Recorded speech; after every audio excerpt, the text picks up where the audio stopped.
अहिले चाहिँ कति बजिरहेको छ? बिहानको ठ्याक्कै 8 बजेको छ। घाम लाग्ने ठेगान छैन। म चाहिँ यता रोटी दिनुको लागि हिँडिरहेको छु है। जाडो चाहिँ अति छ, अति भन्दा नि अत्तिकै चिसोले पुरै यस्तरी त हिँड्नुपर्छ है। यस्तो टाउको सेप भएर है। जाडो छ लास्ट साउदीमा, अरू भन्दा नि यो ठाउँमा आयल बहुत जाडो छ। अझै बस 1 रुपियाँ, अरू पैसै छैन मसँग। बस 1 रुपियाँ लिएर रोटी किन्नुको लागि। मलाई पनि हेर्नु, म त अघि नै खाइसकेँ कि। एकजना साथीलाई त्यहाँ बिरामी भइरहेको छ कि, त्यसको लागि ल्याइदिनु जा भने कस्तो माया लाग्यो। काम पनि थिएन अनि टाइम पास पनि हुन्छ भनेर चाहिँ हिँडेको हो। आवाज कस्तो आएको छ त्यो चाहिँ मलाई थाहा छैन। दिन गन्दै बसिरहेको छु है साउदीबाट। अब कहिले नेपाल जानु त मन छ, तर के गर्नु, जानुभन्दा पनि अगाडि मन चाहिँ पैसाको हुँदो रहेछ। पैसा नभएपछि मन भएर मात्र केही हुँदैन। बाटो पुरै खाली छ, यस्तो छ है। जेब्रा क्रसताको यस्तो हुन्छ है टक्क।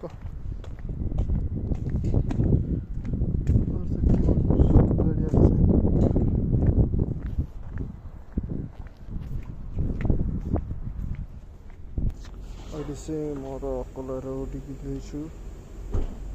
के भएको छ फेसबुक कपाल यस्तो भएको छ। कपाल पनि काट्नु पाएको छैन, काट्दैन यो पनि। जाडो सकेपछि काट्ने हो अर्को हुँदैन। अहिले काट्नु मनै छैन। दारी जुगा केही गर्ने बिरामी भएर त भइरहेको छ। लास्ट टाइम लाग्छ आज के भएको के। यो मैले चाहिँ भर्खरै रोटी किनिसकेँ। म चाहिँ भिडियो पज गरेर बनाइरहेको छु कि।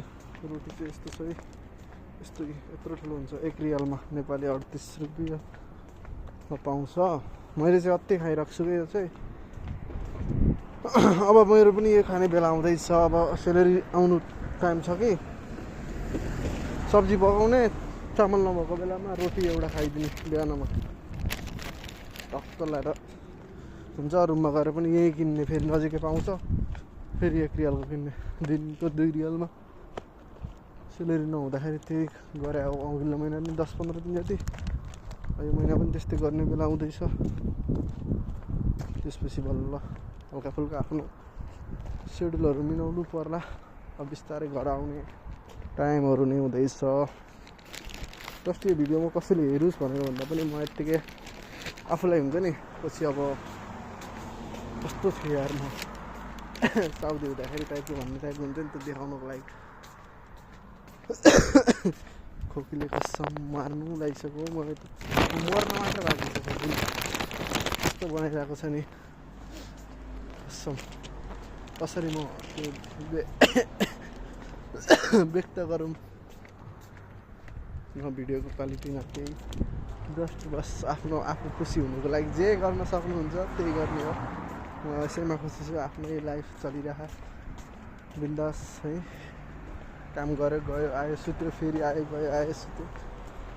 विदेशमा यस्तरी गाडीहरू हालेको हो कि के थाहा हुँदैन, तर यसरी हुन्छ, आइरहेको हुन्छ। कबाडी भएपछि विदेश भनेर विदेश जस्तो छैन कि। म बसेको ठाउँ त सानो सिटी हो।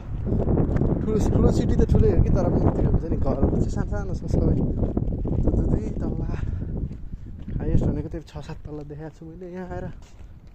रियादमा त देखेको हो कि 40-50 तल्ला सबै, तर यहाँ चाहिँ छैन यो ठाउँमा। हाम्रो कफी सप आयो। अब म सेल्फीबाट बनाइरहेको छु कि। मैले फेरि अगाडिबाट बनाउनु पर्दो रहेछ, क्वालिटी पनि आउँदैन सेल्फीबाट। बस आफूलाई देखिनुको लागि बनाएको त्यही हो गाइस। हेर्न पनि कसले हेर्छ र यार मेरो भिडियो? म आफै यो हेर्ने भनेको, अब त कसले हेर्ला र यार हामी जस्तोलाई।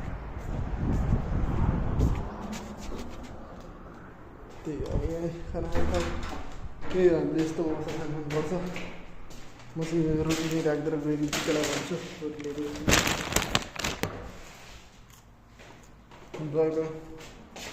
गयो